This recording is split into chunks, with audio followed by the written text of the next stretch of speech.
I am taking out the Baker Easy Slide door, which is ridiculously heavy.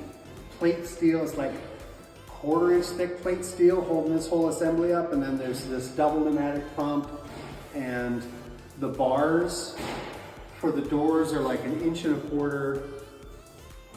rod, all hardened, all heavy as hell, and all the hardware is stripping, so I can't get the hinges off to take the doors off so that we can take it out in pieces. So we're taking it out as one big, dirty, heavy chunk.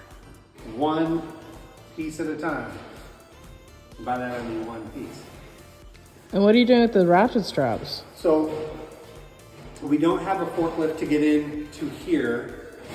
So instead of risking getting hurt, I'm lowering it a little bit of slack at a time, like this. So I have this set to only allow it to come down another 6 inches.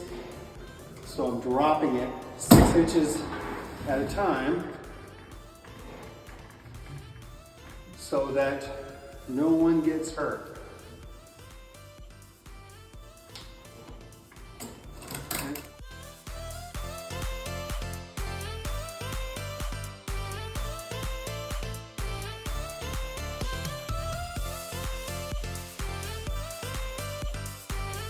On your door there. So we needed a door handle. I thought about using a residential, but I didn't want it really to stick out.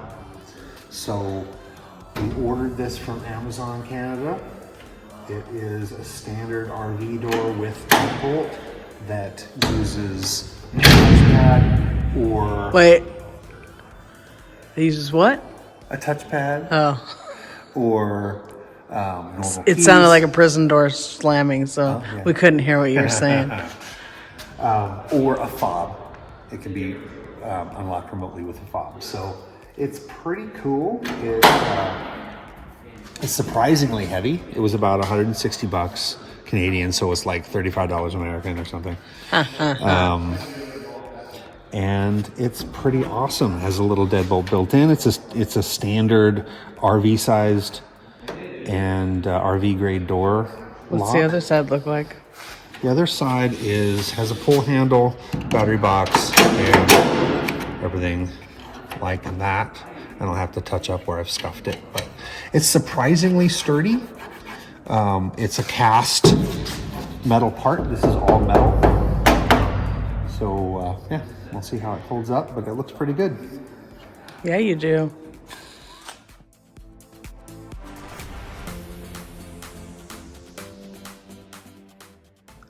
Hey, remember when you couldn't move the bus for a long time?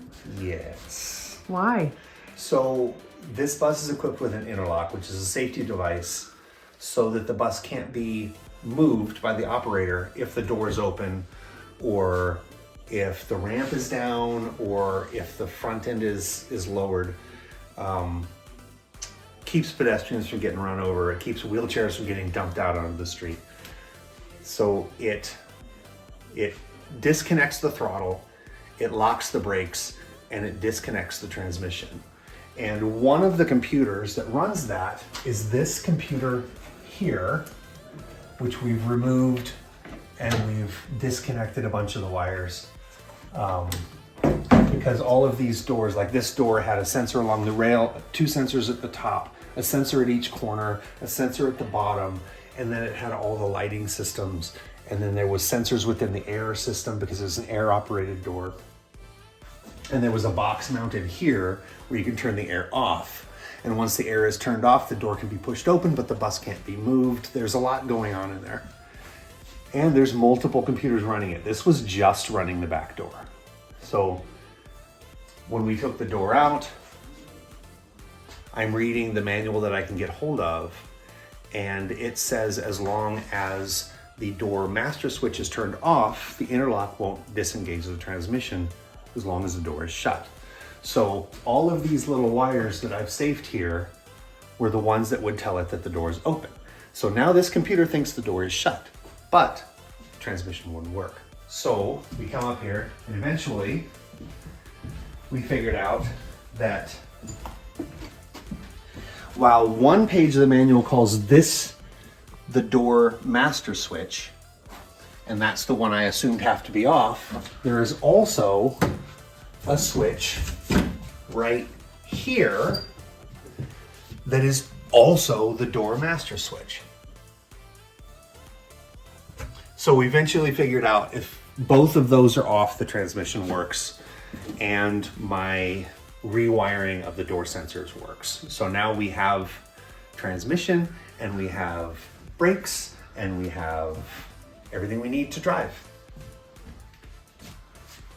Frustrating, but it worked.